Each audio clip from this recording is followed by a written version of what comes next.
induct Alhaji Akisoya, MC Uduomo, into the Imam Hall of Fame.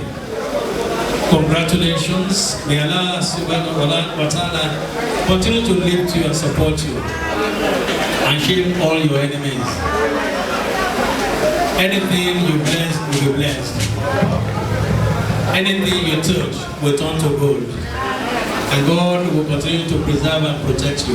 That which you have been doing for artists, continue, and God will continue to back you. Congratulations.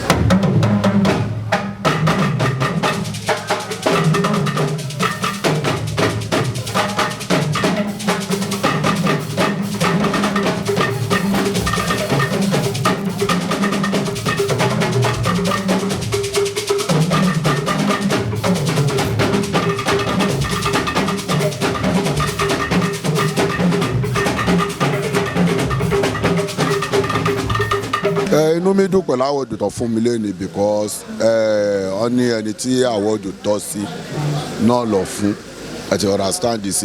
I'm so happy pé mo gba àwọ̀dù yẹn lẹ́nu. tábàárí àwọn pé tọ́wọ́n sọ pa MC Olúọmọ wọn ní òun ràn yàn Mẹ́kà ọ̀rọ̀ Islam dé ó ń dá sí kí ló fa kí ni lájọ orí ẹ̀ kí ni kò tẹ́ fi ń tọ́ lọ́dọ̀ lọ.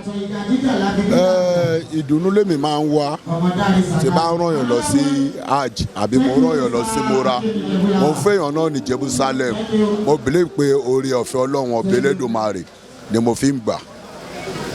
báwo lè ní orin general ní Nàìjíríà ojú ò lẹ́yìn fi wò ìyẹn nǹkan tẹ́ kọ́ máa kọ́ ló ń kọ́ àbí ó kù sí tẹ́tẹ́ kọ́ ṣàtúnṣe lé lórí. Ó kù sí tẹ́mi fẹ́ kọ́ ṣe àtúnṣe lé lórí because I'm Muslim to the core. You understand? Mo bẹ̀ àwọn olórin wa ní ẹ̀sìn mùsùlùmí pé kó jọ nítorí Ọlọ́run orin tí ó máa mú àwọn ẹlòmíì change sí Muslim òun mo fẹ́ kí wọ́n máa kọ àti orin tó máa change àwọn ọkọ̀ àwọn ẹlòmíì tó máa touch heart wọn as a Muslim music. Mo bẹ̀ wọ́n kó jọ nítorí Ọlọ́run lọ́kùnrin wọn àtobìnrin wọn òun ni kó máa kọ because ilé ayé ta wà yìí sí Ọlọ́run ọba Elédùmarè ló mẹ́ni tó ń sin òun Ọlọ́run ọba lórí ẹ̀mí èèyàn rẹ̀ kó jọ nítorí Ọlọ́run kó fi ọkọ̀ sí orin ẹ̀sìn Islam. ilé yà ti ń bọ̀ báyìí àwọn mùsùlùmí káàkiri àgbàtà àwọn olólùfẹ́ yín kílẹ̀ fẹ́ sọ fún wọn lẹ́dọ́gbà.